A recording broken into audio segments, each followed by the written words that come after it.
இதுக்கே இவ்வளவு தெரியுமா அப்படின்னு நான் நினைச்சேன். சரி, அதை ஏன் யாருக்கும் சொல்லாமல் நான் வைத்திருந்தேன் என்பதற்கு ஒரு சின்ன விளக்கம் உங்களுக்கு சொல்ல வேண்டும். இதை சொல்லி இருந்தேன்னா இலவச ஆலோசனை வழங்கியே என்னை சாவச்சிருப்பாங்க. அப்புறம் பண்ணலாமே, கேஸ் செய்யலாமே, அதுக்குள்ள ஏன் அவசரப்படுறீங்க? இதை இன்னும் கொஞ்சம் தீவிரமா தெரிஞ்சுக்கிட்டு செய்யலாமே. இந்த மாதிரி முடிவெல்லாம் உடனே நம்ம எடுக்கக்கூடாது. நீங்க 4 பேர்கிட்ட கலந்து பேசி செய்யணுமா? ஏண்டா, நான் நரகத்துக்கு போகாம எங்க அப்பனை தடுக்க முடியல. நீங்க யாரும் உங்க இஸ்லாமியர்களே சொல்றேன் பார்க்க உட்பட உங்களுக்கு அந்த அக்கறை ஏற்படலை. எங்க அப்பனை காப்பாத்துறதுக்கு, என் அம்மாவை காப்பாத்துறதுக்கு உங்களுக்கு அக்கறை ஏற்படல. நானா தேடி கண்டுபிடிச்சுக்கிட்டு இன்னும் டிலே பண்ணினே இருந்தா நடுவில் நான் மூப்பாயிட்டேன்னா நானும் நரகத்துக்கு கேட்பார்தா? இந்த எண்ணம் வந்ததுனால்தான் யாருக்கிட்டையும் இலவச ஆலோசனைக்கு போகல. நான் யாருக்கும் சொல்லல, மனைவி மக்களுக்கு கூட சொல்லல. இப்ப அவங்களே என்னன்றாங்க, உங்களுக்கே சொல்லாம செஞ்சுட்டு உங்களுக்கு சொல்லாததுனால்தான் செய்ய முடியும். சொல்லி இருந்தா அப்புறம் பண்ணுவாங்க இப்படும் பண்ணுவாங்க. சரி, அப்படி நான் என்ன செய்தேன்னா வேற ஒன்றும் செய்யல. கவனியுங்கள், இஸ்லாமியர்கள் என்று முத்திரை குத்தப்பட்ட பெற்றோர்களுக்கு பிறந்த உங்களுக்காக வழங்கப்பட்டது அல்ல குர்ஆன் என்பதை புரிந்து கொண்டேன். இஸ்லாமிய பெற்றோர்களுக்கு பை சான்ஸ் பிறந்துட்டவங்களுக்காக தான் திருக்குறான் என்று நிறைய பேர் நினைச்சுக்கிறான். உள்ள இருக்கிறவங்க நினைக்கிறான், வெளியே இருக்கிறவங்க நினைக்கிறான்.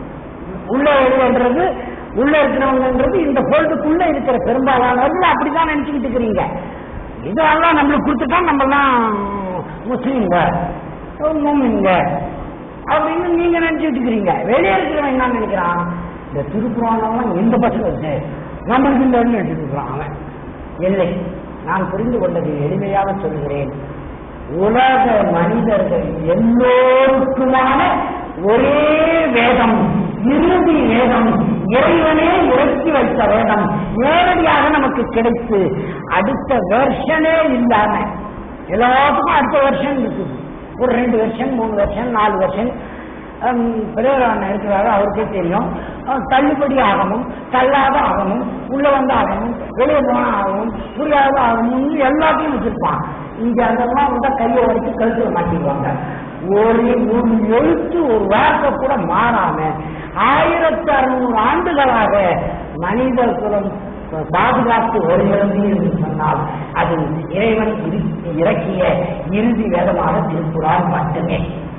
இது உங்களுக்கானது, அது மட்டுமல்ல மனித குலத்துக்கு. அதுல இருந்து ஒரு முதல் தொடக்கத்துல இருந்து கடைசியா முடிகிற வரைக்கும், சைத்தான் கிட்ட மாட்டிக்காதேன்னு எச்சரிக்கிற வரைக்கும் முழுக்க முழுக்க இது மனித குலத்துக்கானது என்றால் நான் மனுஷன் இல்லையா?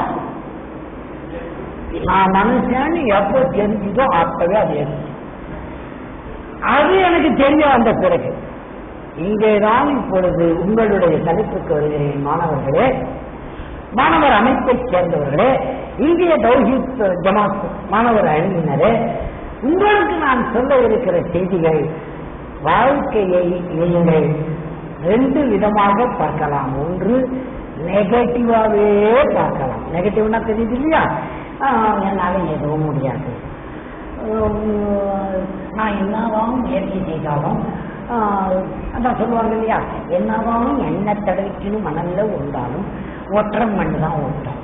இது அதிகமா ஒட்டிக்கணும்னா மற்றவன் ஒட்டக்கூடாதுன்றதுக்கு செய்யற ஏற்பாடு. ஓவரா ஒட்டிக்கிட்டாங்க மத்தனையும் ஒட்டிக்க கூடாதுன்றதுக்கு இந்த ஏற்பாடு பண்றதே தவிர உண்மையிலேயே என்ன தடவிக்கணும் இருந்தாலும் ஒற்றை மண் தான் ஒட்டோன்னு பிள்ளைங்க கட்டக்கூடாது. குழந்தைய குளிப்பாட்டி உடம்ப தொடச்சி பவுடர் போட்டு அனுப்புனா ஊர் மண்ணெல்லாம் ஒட்டிட்டு வருது. அது என்ன தடவிக்கிட்டு போய் உருண்டா வருது. எப்படி ஒட்டிக்குது? மண்ணுக்கு தெரியாது குளிச்சானுக்கு ஓட்டலாம், கோவிச்சானுக்கு ஓட்டக்கூடாது. அது வேற மண். அது அதை மகிமைப்படுத்தி கவனியுங்கள், மண்ணு அதை மகிமைப்படுத்தி அது என்னமோ பெரிய அறிவாளி மாதிரி ஒற்றை மண்ணு தான் ஒட்டும். மண்ணுக்கு தெரியுமா குளிச்சானுக்கு ஓட்டலாம், கோவிச்சானுக்கு ஓட்டக்கூடாதுன்னு, இஸ்மாயிலுக்கு ஓட்டலாம், முகமதுக்கு ஓட்டக்கூடாதுன்னு அதுக்கு தெரியுமா? மண்ணை மகிமைப்படுத்துவது இதுதான் தௌஹீத். விஜய் இதுதான் இணை வைப்பது. இங்க ஆரம்பிச்சு நீங்கள் பரிசீலனை செய்து பாருங்கள். நம் உற்சாகத்தை குறைக்கிற, நம்முடைய ஆட்டிடியூட் அணுகுமுறையை தவிர்க்கிற, நம்ம அறிவை, ஆற்றலை, தெளிவை, தேர்ச்சியை, உழைப்பை, ஊக்கத்தை, முயற்சியை, பயிற்சியை சுருங்குகிற ஏற்பாடுகள் எல்லாமே இணை வைத்தல். இதுக்குதான் எச்சரிக்கை செய்கிறான் இறைவன். இணை வைக்காதே, எந்த பாவம் செய்தாலும் நான் மன்னித்து விட தயாராக இருக்கிறேன். எனக்கு இணை வைக்கிற பாவத்தை செய்து விடாதே. இது எங்க வந்து முடிஞ்சிருக்குதுன்னு பாத்தீங்களா? மண்ணை சொல்லி நம்மளை ஏமாத்தான். என்னதான் என்ன தடுக்குன்னு கொண்டாலும் ஒற்றை மண் தான் ஒட்டும். என்ன அர்த்தம்? பி ஃபர்ஸ்ட் இயர் தானே படிக்கிற, அரியஸ் ரோடு நம்ப. நீ பி செகண்ட் இயர் படிக்கிறியா? முதல்ல 3 அரியஸ் சேர்த்திருக்கல, நீ குளோஸ். உன்னால முடியாது முடியாது முடியாது முடியாது. திருமணம் பண்ணிக்கிறதுக்கு பொண்ணு தேடி போனா மூஞ்சி எவ்வளவு பொண்ணு தரப்போடா, கிடைக்காது. வேலை தேடி போனா அதெல்லாம் நடக்காது. முடியாது முடியாதுங்கிற நெகட்டிவ் ஆஸ்பெக்ட் இருக்குது இல்லையா? மாணவர்களே, தூக்கி எறியுங்கள். இந்த நெகட்டிவ் ஆஸ்பெக்டை ஒழிக்கிறதுக்கு தான் இணை வைத்தல் மறுக்கப்படுகிறது என்று நான் யோசிக்கிறேன்.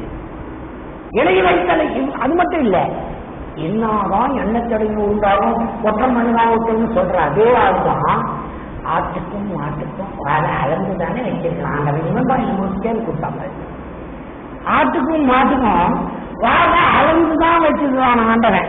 இதை ஏன் சொல்றான் தெரியுமா? இந்த ஆண்டவனை கௌரவப்படுத்த சொல்லல, உன்னை மட்டும் தட்டி வச்சிருக்குது, உன்னால முடியாதுன்னு சொல்றான். உன்னால உனக்கு அறிவு இல்லை, உனக்கு ஆற்றல் இல்லை, உனக்கு தெளிவு இல்லை, உனக்கு தேர்ச்சி இல்லை, உன் உழைப்பு பயன்படாது, உன் ஊக்கம் பயன்படாதுன்னு உன்னை மிரட்டுறதுக்கு சொல்றான். ஆட்டுக்கும் மாட்டுக்கும் வாழை அழுந்துதானே வச்சிருக்கிறான் ஆண்டவன். இது என்னத்துக்கு ஆட்டுக்கும் மாட்டுக்கும் வாழை அழுந்து வச்சது? எங்க மனுஷனோட பணம் கேட்கிற ஆடுதான் நாளைக்கு பிஸ்மில் ஆக போகுது காலையில. அதுக்கு அது தெரியுமா? அறுக்கும் போது நம்ம வேணாலும் ஆளாதுன்னு சொல்லி பிஸ்மில்லான்னு சொல்லி அறுக்கிறோம். அதுக்கு தெரியாது இது நம்மள பிஸ்மில்லான்னு போடுறாங்க. அதுக்கு ஒன்றும் தெரியாது. அது ஒரு ஜடப்பொருள் மாதிரி, அதை விட கொஞ்சம் உயிர் உள்ள ஜடப்பொருள், அவ்வளவுதான். மனிதனுக்கு இணை வைத்து விடாதீர்கள். ஆட்டைக்கும் மாட்டையும் புரிந்தவங்களுக்கு ஆட்டுக்கும் மாட்டுக்கும் வாழை அழந்துதானே வச்சிருக்கிறாங்க. அது மாதிரிதான் உனக்கும் திறமையை அழந்து வச்சிருக்கிறாங்க. இந்த பிலிப்பெல்லாம் காட்டக்கூடாது. ஆட்டுக்கும் மாட்டுக்கும் ஏன் வாழை அளவா இருக்குது? ஆட்டுக்கு சின்னதா இருக்குது வாழை, அதானே சொல்றாங்க. ஆட்டுக்கு ஏன் வாழை சின்னதா இருக்குது? ரொம்ப சிம்பிள், ஆடு சின்னதா இருக்கு. அது இன்னும் 2 அடி தான் இருக்குது. எவ்வளவு பெரிய ஆடா இருந்தாலும் 3 அடி இருக்கும். ஆட்டுக்கு வாழை அவ்வளவு போதாதா? மாடு பெருசு. ஏன்னா ஆட்டுக்கு அது மேல மொச்சதுன்னா இப்படி நாக்கால தலையை திருப்பி நாக்கால விரட்டிடும். அதுக்கு வால் தேவையில்லை. மாடு 3 மீட்டர் இருக்கு. அது மேல மொச்சதுன்னா அதை என்ன செய்யும்? நாக்கால திருப்பி அதை விரட்ட முடியாது. அதுக்காக அதுக்கு வால் ஒன்று வச்சு, அது பெருசா வச்சு, அதுல ஒரு தொடர்புகிட்ட வேற கட்டி வச்சு, அதை தூக்கி அடிச்சுக்கொண்டு ஏற்பாடு பண்ணி வச்சுட்டு வாங்கிறது. இது ஆட்டுக்கும் மாட்டுக்கும் செய்யப்பட்ட வசதியே தவிர மனுஷனை சம்மந்தப்படுத்தக்கூடாது. இதில் உங்கள் ஊக்கத்தை குறைப்பதற்காக உன்னை ஆட்டோடு மாட்டோடு ஒப்பிட்டால் ஒப்புக்கொள்ளாதே.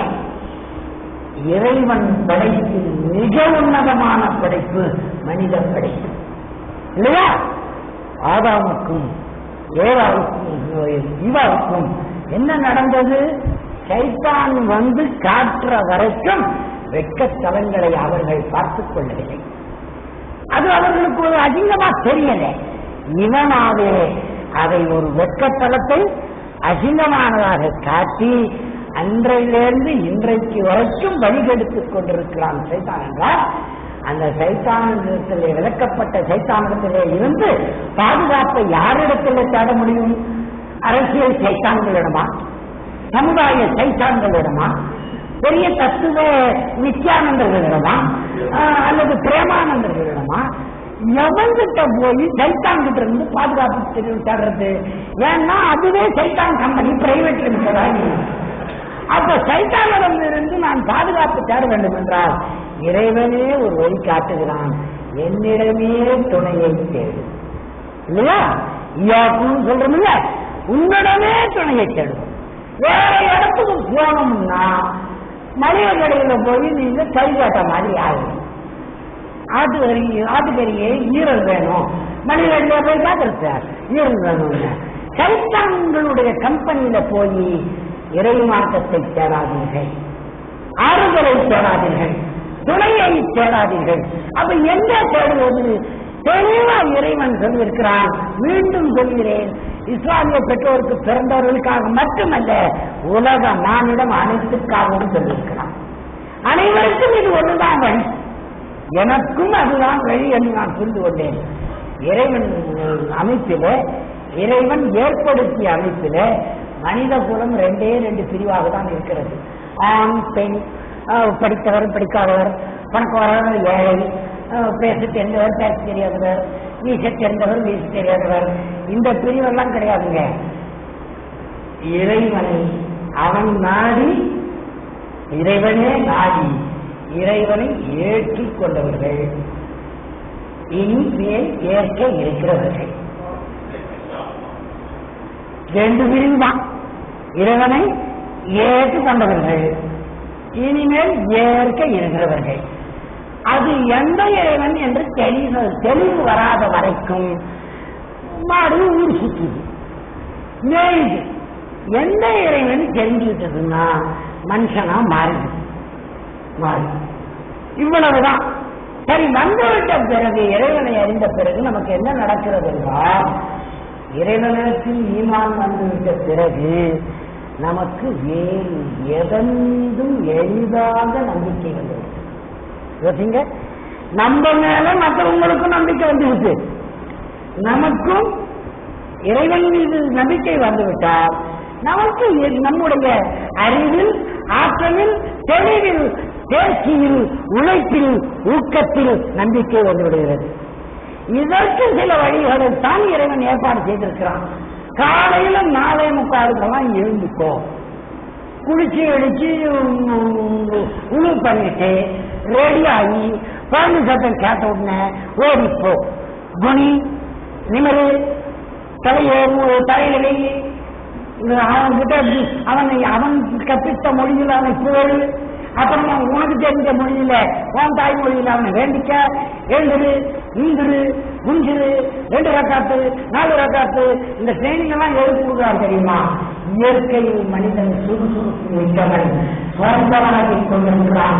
அதிலிருந்து மீட்பதற்கு தொழுகை அந்த அளவு யோசிச்சு பாருங்க. நீங்க சில பேர் காலையில வாக்கிங் போறேன்னு கிளம்புவோம் 5 மணிக்கு. நம்ம நண்பர்கள் போகும்போது நல்லா தான் போறோம். மணி எப்படி இருக்க, எப்படி இருக்கீங்க, உள்ள இருக்கீங்களா அப்படின்னு போறான்.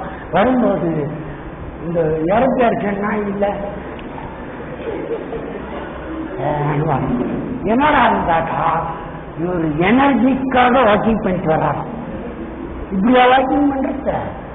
எனர்ஜியா வருது, இருந்த எனர்ஜி போயிடுச்சு. இயற்கையா இருக்கு, நாய் மாதிரி வரும். அந்த வாக்கிங் எல்லாம் தேவையில்லை. தொழுகை செய்து பாருங்கள், உள்ளம் சுத்தமாகிறது. அதற்கு முன்னாலே உரு செய்யும் போது உடல் சுத்தமாகிறது. அந்த அதிகாலை நேரத்தில் சூரியன் உதயமாவதற்கு முன்னாலே இறைவனோடு உங்களை தொடர்பு படுத்திக் கொள்வது இருக்கிற உற்சாகம் நாளூறு உங்களுக்கு வருமா வராதா? மாணவர்கள் அரியர் வச்சிருக்கிற பசங்க யாரு இருந்தாலும் பிடிச்சி தொழுகையில மாற்றி விட்டு பாருங்க.